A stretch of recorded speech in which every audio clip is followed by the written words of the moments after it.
Welcome. It's my very special privilege today to have Avgostinos Hadjiannis in the studio with me. And he is not only a firefighter, but he's also very informed and wants to share with you some of the regulations and safety precautions which need to be put into place to ensure your safety. And by doing that, you're not only going to be able to save lives in your immediate surroundings, but also you're going to help him to be able to do his job. So do stay tuned. If you have any questions, please feel free to post, and Avgostinos will be very happy to answer on air live. Thank you, sister.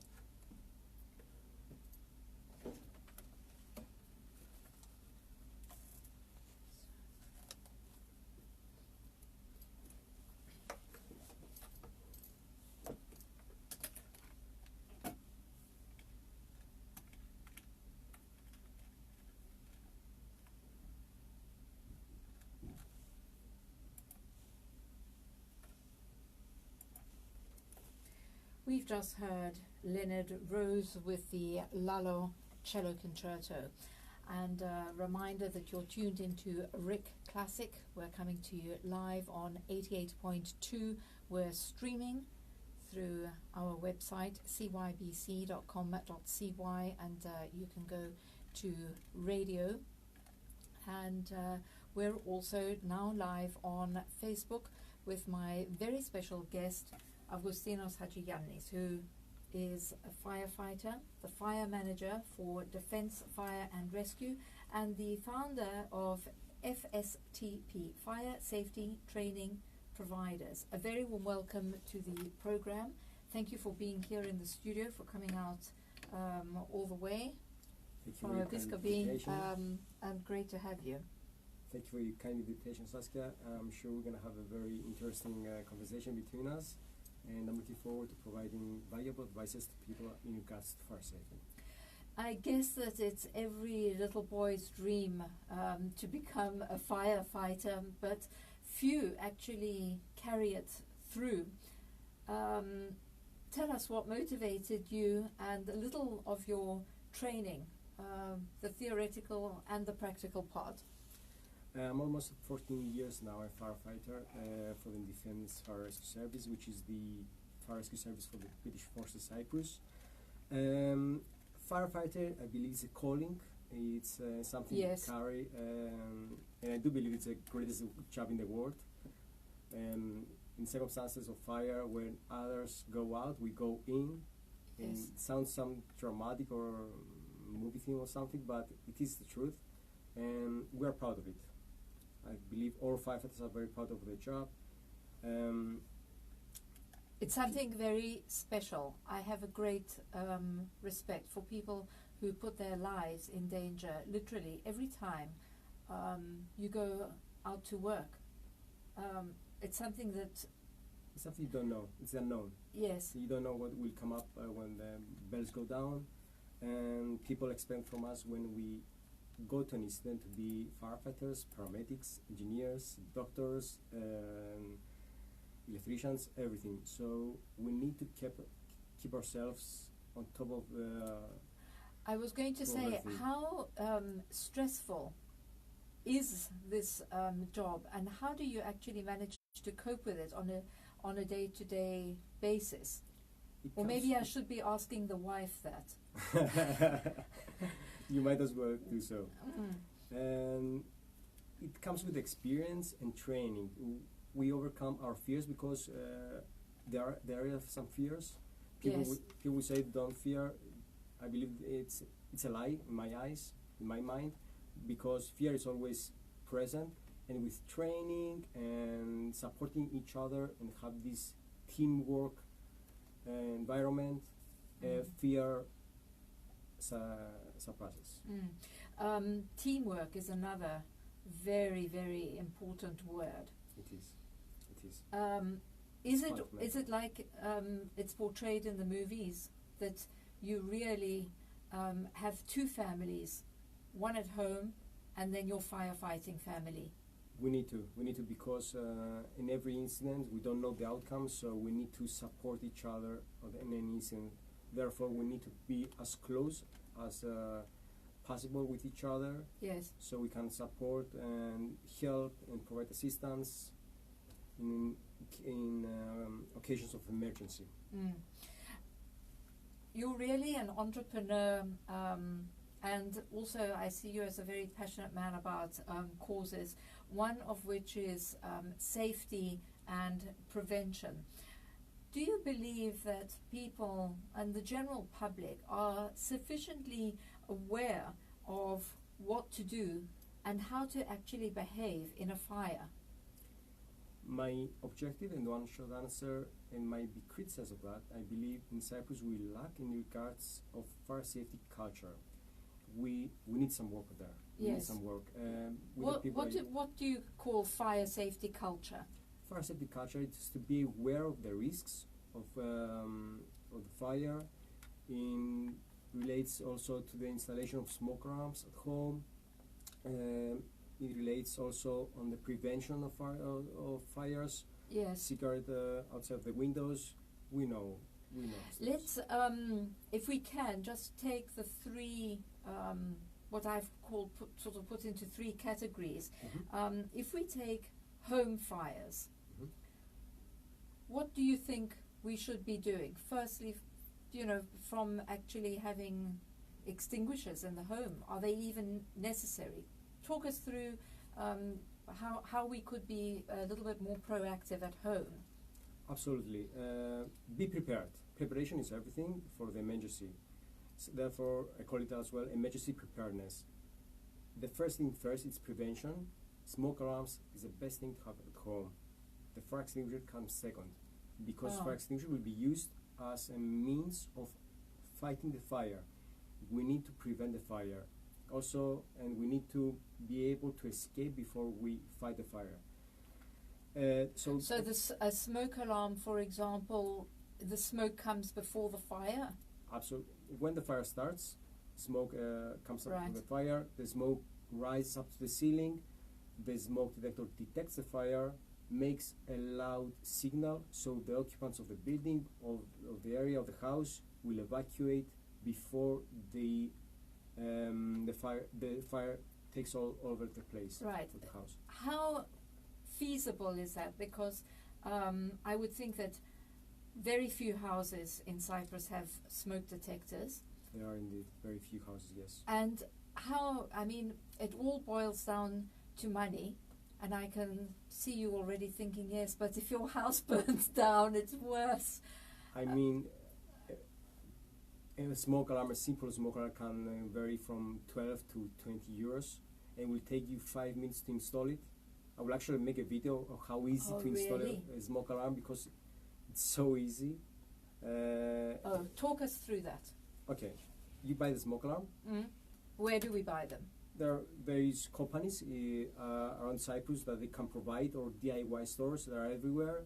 So you go there, buy the smoke alarms, or if you have a alarm system for burglars at home, Yes. you can connect them as well. You can go to the company that installed the alarm system of for burglars Yes. at home and install them as well. Or you can buy separate units and install it at least on each level of the house.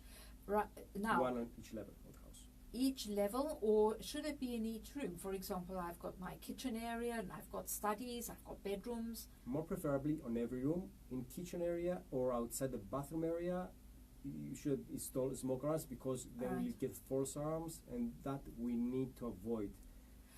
Agostino, I'm just thinking now, are you collaborating especially with all these burglar alarm companies? Because we do have a lot of people who've installed burglar alarms. Yes, and I do believe we have some connections, but there are so many out there, so people can get in touch with the local, let's say, or the familiar to them company, install them. Okay. So it's not about the cost; it's all about the willing to do so and not to do so. Right. And it's so easy to install. So easy to install. I mean, it would take me actually 5 minutes to install one smoke alarm. So 10 minutes to install 2 smoke alarms. I'll tell you a story. Yes. Let's say I am sleeping on the first story of my house, and there's a fire on the ground floor in the kitchen. I started electrical fire. Let's say I left my laptop on, and something went real bad and caught on fire. The fire will develop. I'm sleeping. Could not feel that there is a fire, or I could not hear, because fire, it's silence, yes? And smoke will travel all around the house, will come and find me, knock me out, get me unconscious, and then it's game over. They call smoke the silent killer. Yes. It is a silent killer. So that's the first thing that we do. Install a smoke alarm. I'm going to Yes. go and do one immediately. I can't imagine that. I didn't really know at all that it was that easy. Yes, that easy, and it's so imperative to have them at home. Right. It's imperative. Wooden houses, are they more vulnerable than cement houses, or? They are vulnerable, but the fire service actually recommends different measures for those places. But every house is equally Vulnerable. yes. It is. Okay. Yes, it is. Now, tell us the next step. Fire extinguishers? The next step, not actually the next step, the same step as preparedness, is Yes. awareness. So awareness about fire safety. What do we need to know about fire safety? Right. You know, fire safety actually is very simple. There are three elements. There's the infamous triangle of fire, which is fuel, oxygen, and heat. One of these three elements is not present, the fire will not exist. So if I have a piece of paper, and obviously oxygen is everywhere. If I Yes. don't have any heat on the paper, the fire will not start up. Although if I have a lighter under the paper, the fire will start up. This is the triangle fire. So if we know the fundamentals of fire safety and how can we prevent a fire at home, Yes. then with the installation of smoke alarms, we can actually have a pretty safe home. So ourselves and our loved ones could be safe. Yes. Education of kids, of the children, as well, is very of paramount importance of educating the children. What about having a plan of action? Escape plan. Must. I have a plan at home. 2 ways to go to escape my house. So it's fundamental again for every home or business to have an escape plan in place. It might be a tree outside your house. Yes. That could be your assembly point. The most common route of we are escaping a house, it's the way that we went in, the one which is more common to us. Yes. So we need to ensure that all the exit routes, all the pathways are clear from obstructions. Yes. So that falls down to before we go to sleep routine, which we can engage our children. Actually, at home we are engaging our children before we go to sleep. What Yes. we need to do. So we knock off all the sockets. We make sure that nothing is on all the On standby. Yes, unless it's a fridge or freezer, which is deemed Yes. necessary to be on. I think very few people actually turn off the things that are on standby, and I'm thinking even in the kitchen, the gas stove, those who have gas stoves and who light them electrically Mm-hmm. have got that plug on. Knock it off. It's better. It's so much Shut easier off. to do Yes. that. Yes, just a button. Just takes milliseconds. Is gas more dangerous to have in the kitchen than electricity? Gas carries some risks, of course.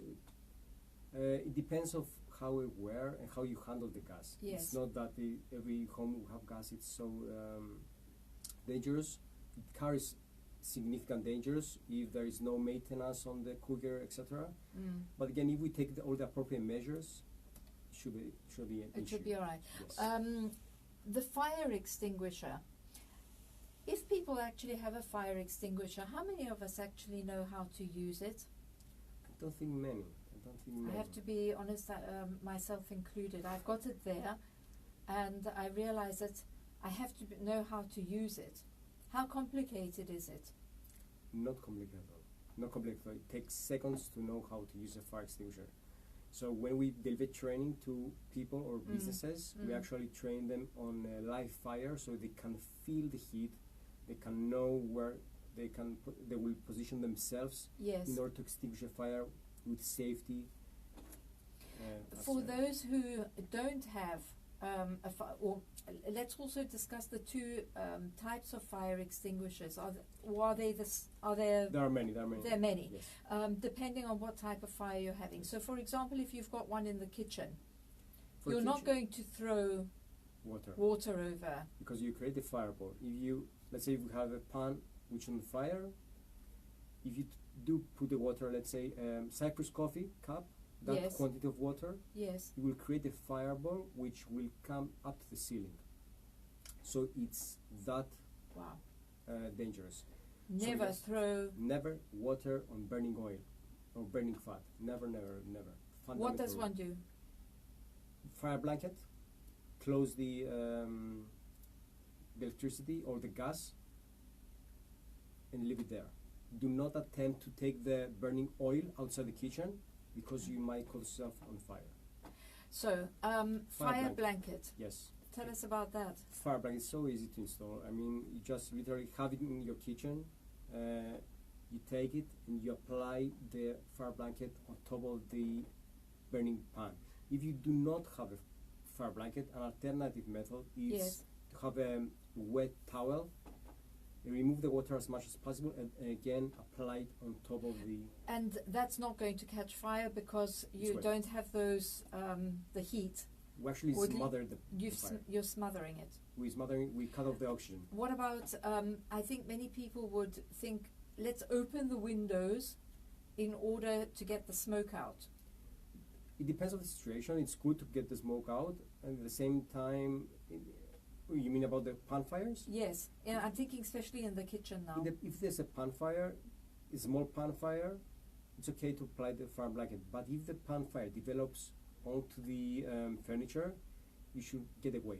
Get out and stay out. Call the fire service on 112 and be careful. Right. So we do not engage No. in firefighting. What I need to emphasize and maybe be more understandable for the people that are listening right now, it's, the office trash bin, Yes. the bin? Yes. That's the magnitude of the fire that we should attempt to put out. So that's So that's a ballpark meters. figure, not bigger than the rubbish bin where you collect your paper rubbish in an office. Exactly. And that's very important for people to know. So we are not looking for heroes. All right. We're looking for people to be safe.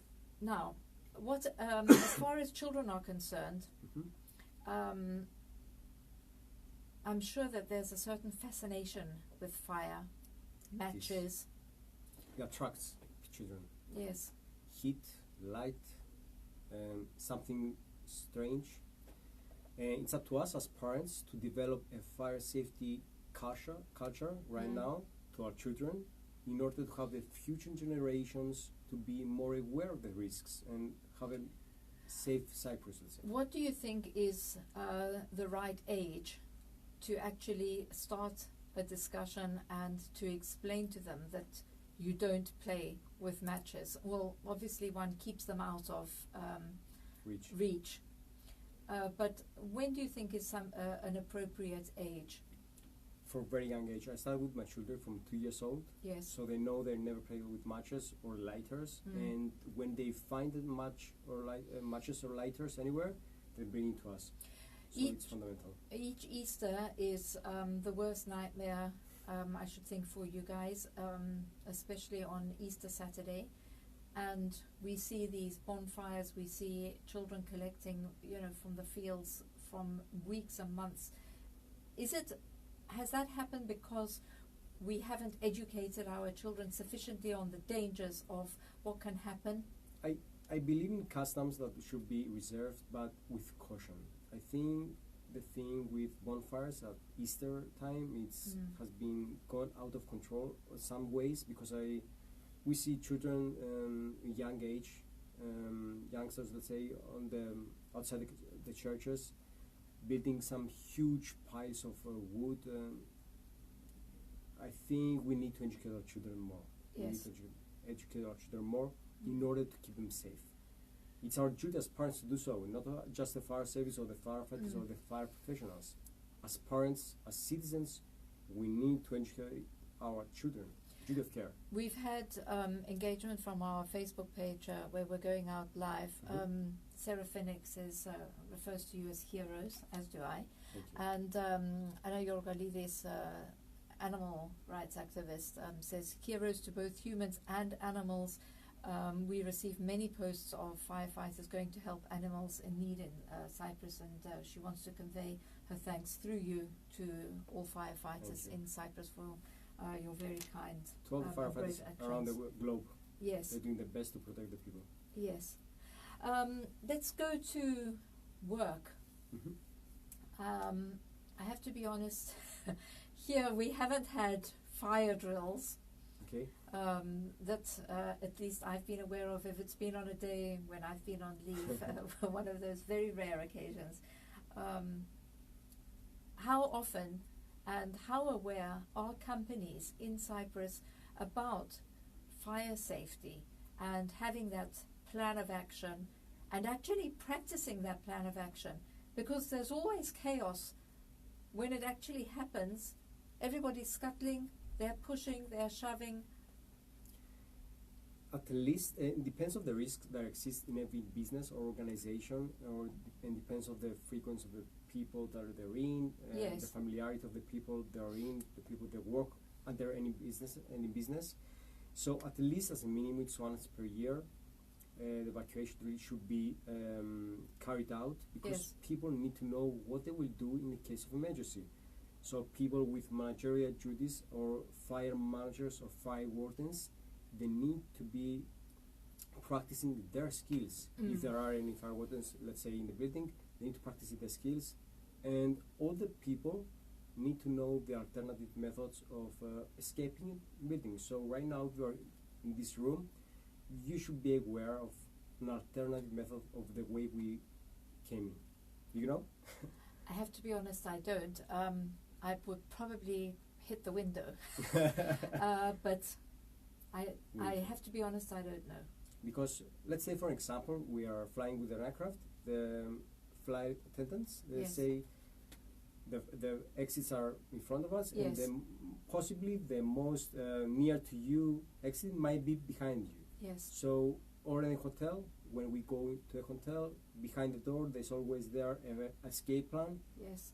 We need to be aware of the alternative fire exits. Do you believe that there are enough wardens in each building? No. Category matter. No. Mm. We need to have Do more wardens need to have a special training? people. Absolutely. They need to have a special training in order to recognize the risk, remove it, and get people out in case of emergency. They need to have this training, this familiarity with the subject in order to do so. I'm going to move now, and I left this for the last part, and that's because probably it's the most dangerous and yet the most frequent that we have here in Cyprus, and that's out on the road and in our environment, where cigarettes are very carelessly thrown out. And when I've actually even asked somebody, why have you just thrown your cigarette out? Ekrusen, it's already burnt and it's finished. Can you talk us through the dangers of actually throwing your cigarette out of the car?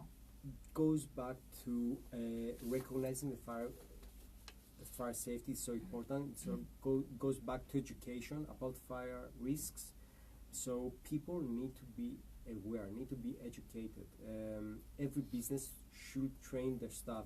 If every business train the staff, they will carry this training at their homes as well.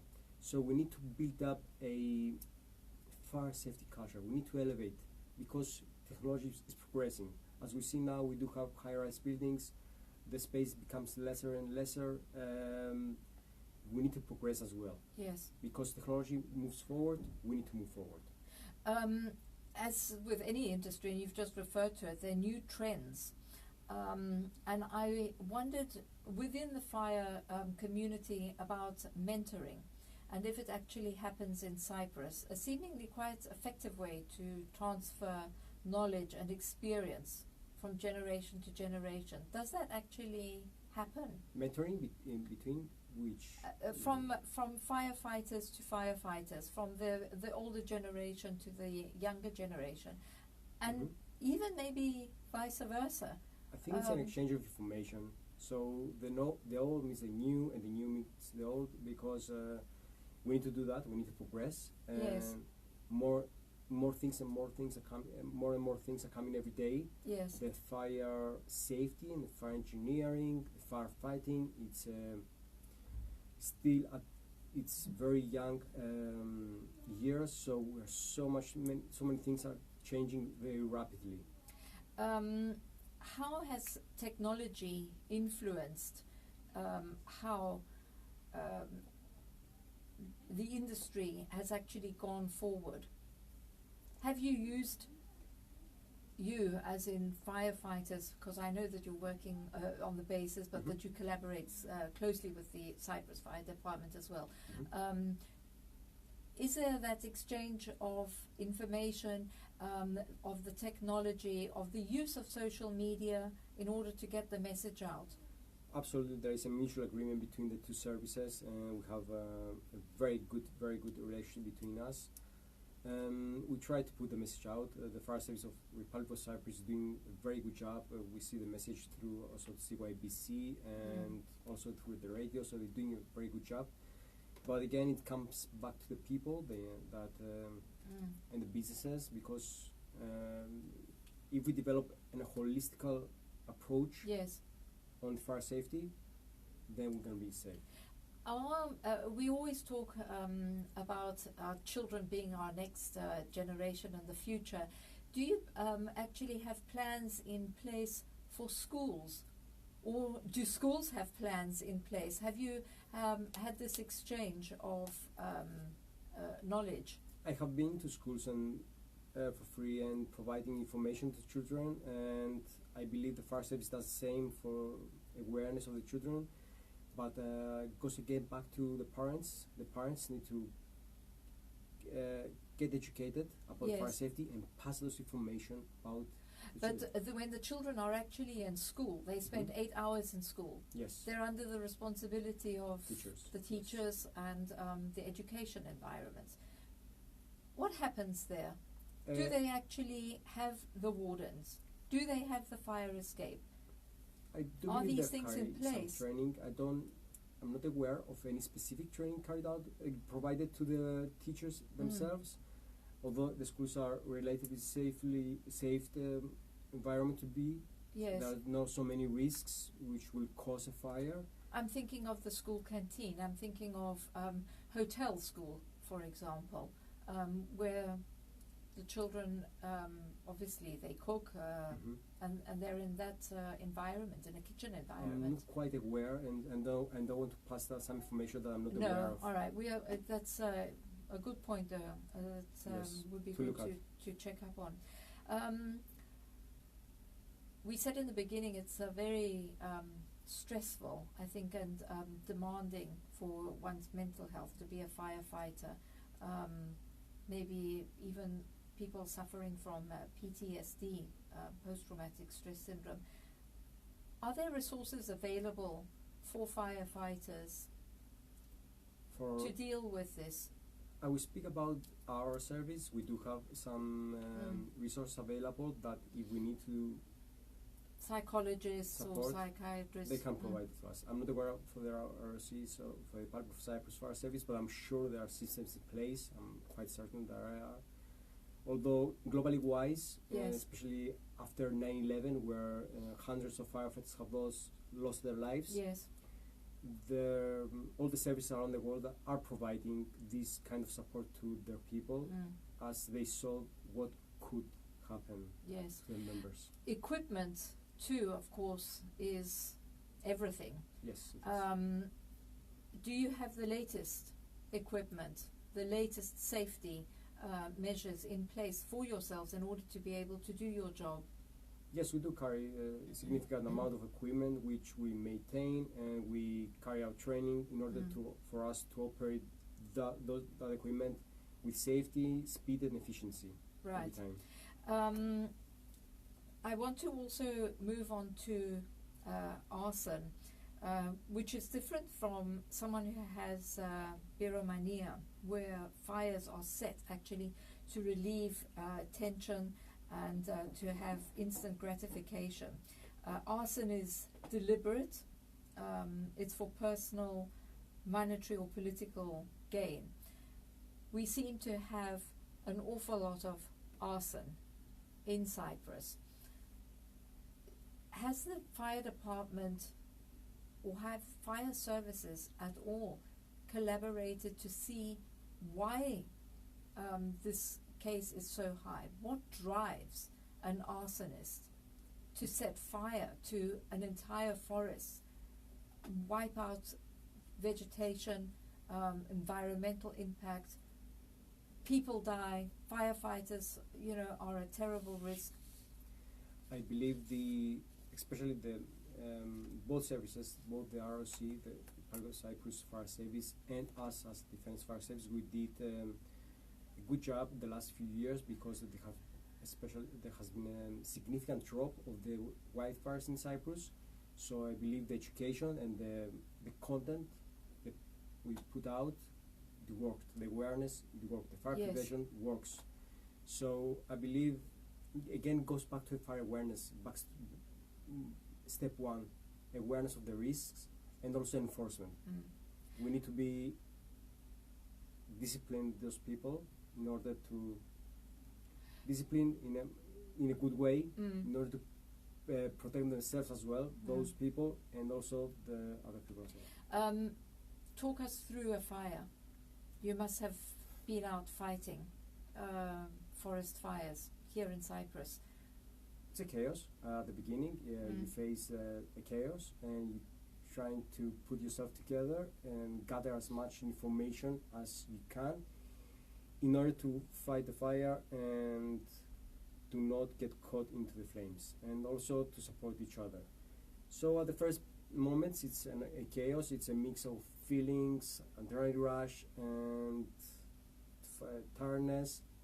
And again, with the training, you come down and you try to make the best decisions in order to firefight and protect people and ourselves mostly with safety. What is the most frightening part of seeing all of these flames, possibly higher than yourselves, there in front of you?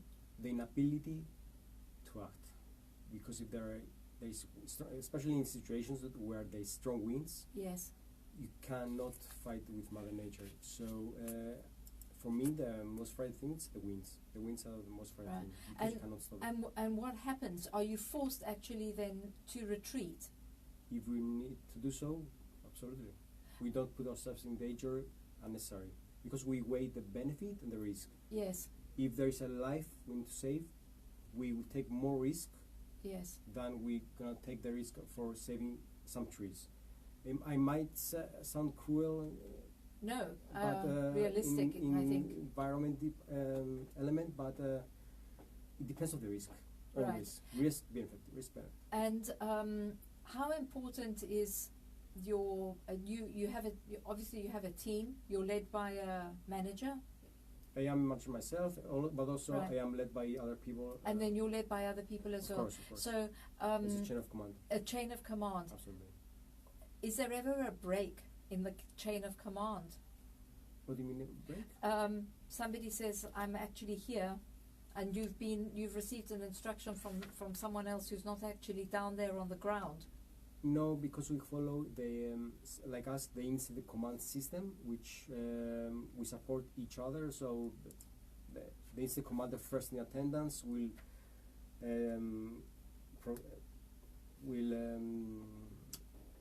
led by another Yes. another officer, and the Yes. other officer will led by another officer. And the top of the officer is our chief fire officer, let's say, Right. which will, if there's a massive incident, he or she will be the responsible for the whole incident. It's not only that you collaborate amongst each other here in Cyprus, but it's international. How have you been called ever to help to put out fires in any neighboring countries? And no, I have attempted to do so, but because we're in different regime and we're not actually ROC fire service. Right. We're on the basis there are different elements we need to consider. So I haven't been. Right, but you Unfortunately, I wanted to. You wanted to Yes, go. yes. Is that every firefighter's dream to be able to go out and help neighboring countries too? I And they've believe come so. to help us. I believe so because, as I said in the beginning, it's a calling, and especially when you see pictures like Grenfell Tower last 2017 at London, when you see a tower of that magnitude be on fire, and you see those pictures, or when you see the tragic Yes. events that took place in Greece, as firefighter, you feel that feeling that I need to help. Do you think there's any possibility that events such as those could happen in Cyprus? There are always the possibility for those events to take place, of course. How prepared are we? We do have a good Especially for high-rise buildings that you brought that up. for high-rise buildings. There has been I know some people have misleading the public about we need higher ladders and higher ladders. Yes, tell us about that. The high-rise buildings are designed and constructed in such a way in order for the people that are in to evacuate safely with the measures provided within the high-rise building from the staircase. So within the high-rise buildings, there are sprinklers. There is a compartmented rooms, Yes. like the staircase, which people will evacuate safely. So they have Safety. actually been built within the framework of correct fire safety here in Cyprus. Absolutely. There's a new law which. What happened in Grenfell was that we heard that it was blanketed in flammable material. Actually, the material was covered. It was under the British standards, although the tests that carried out at the time were inadequate. But again, the Grenfell is still going, so many things will come out of the inquiry. I say Yes. I'm watching the inquiry Yes. live now in UK. Many things went wrong in Grenfell, so fire doors were left open. Fire risk assessment have not been carried out correctly, and many things. Although the official result has not. Yes, it's still pending. This is what's slightly concerning in Cyprus, that as a nation, in the case of extreme fire, how prepared are we? And we always say, after something's happened, well, we weren't quite ready. For situation for us Grenfell, I mean, even London Fire Brigade, it was an unprecedented Yes. A kind situation. of situation. Yes. So of course the Republic of Cyprus Fire Rescue Service is an excellent service. We work with them, so I believe we do have the means, although we don't know what we will encounter. So of course they are prepared. We are prepared to deal with any incidents although we don't know the magnitude. Right. Helicopters have also come under criticism in Cyprus. There aren't sufficient numbers of helicopters. Would you like to tell us? I would like You not don't to not to enter say. on that Okay. subject, if I may. All right. So, tell us about the run that you're going to be doing, because you're actually going to be participating in a marathon to raise funds. Yes, Tell us how you came up to do such a wonderful thing. Before I enter to that, I want to say something about the 100 Days to Save Lives campaign, if I may. Yes. So my birthday was on the 7th of February. Congratulations. Thank you very much. And for my 34 years of age, I wanted something special. I want to bring value to people. And looking in Cyprus that we don't have we have this lack of fire safety awareness. I want to do something challenging to myself because I love good challenge, Yes. but something to give to people, something valuable. So I started up the 100 Days to Save Lives campaign. It's in the Facebook, which for 100 days, so from the 17th of February, 100 days onwards, I will try to positive influence people to install smoke alarms at the homes. I do my best in every occasion, like you today. So You've got me, I promise. By the Success. weekend, it'll be in. So that's my new challenge. It is my new campaign. I want to bring value to people. I want people to be safe because I can't stand people having massive homes or every home and not have a smoke alarm that like the one which is above us right now. Yes, I think sometimes people are simply just not aware. Exactly. So, Lack of awareness. This is going to be a campaign. I will do my best through this program and an invite to everybody to actually post and to share the page. Yes, those, 100 Days to Save Lives campaign Thank you very much. started by Agostinos, and I hope that it'll spread. It has to spread. It's got to Has go to spread. viral. And there's no reason for it not to go international as well. And I don't want something to emphasize. I will not make any money of it because I want to emphasize that specifically. Actually, have give many directors on my own money, so I will not make any money of it. Right. Although I can provide for smoke detectors from some collaborators. I think that is very important to actually say that you can actually advise people, because there is a lot in the market. Well, I haven't investigated this yet, but of course it's so much better to know from somebody professional that which brand is good, what works well, and why. What I want to emphasize again for smoke alarms, if you're going to install it, so I hope everyone who's listening right now to install it, one at each floor, level, yes. Preferably in the rooms In of the corridors and the rooms. kitchen, Avoid bedrooms. kitchen, avoid outside the bathroom because of the steam will operate them. Test them once per week or as per manufacturer's instructions provided, and replace batteries once per year. Right. Make sure everyone in the house knows what the sound is, even the children.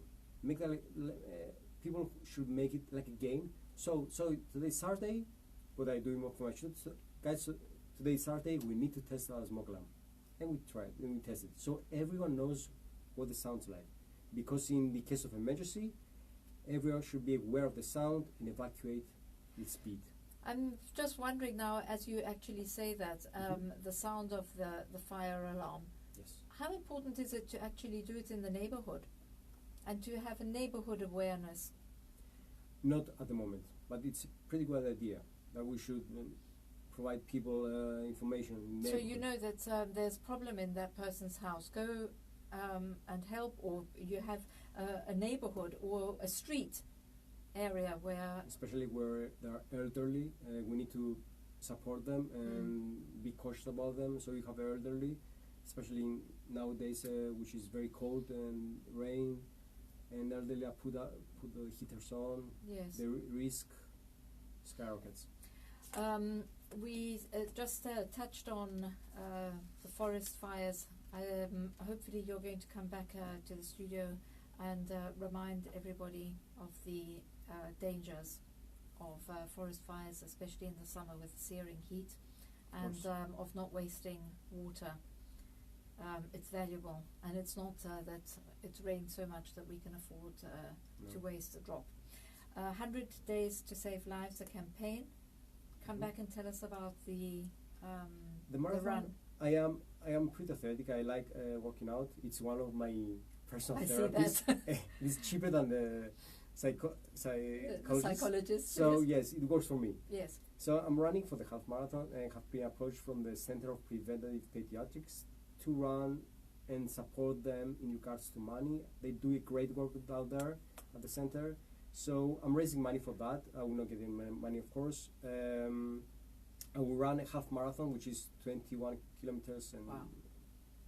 22 almost kilometers in my fire protecting gear. So it will be a quite challenging Tell us, experience. it's quite a few kilos. It's quite a few kilos, but because it keeps the heat inside and the uniform, it's quite challenging for the human body.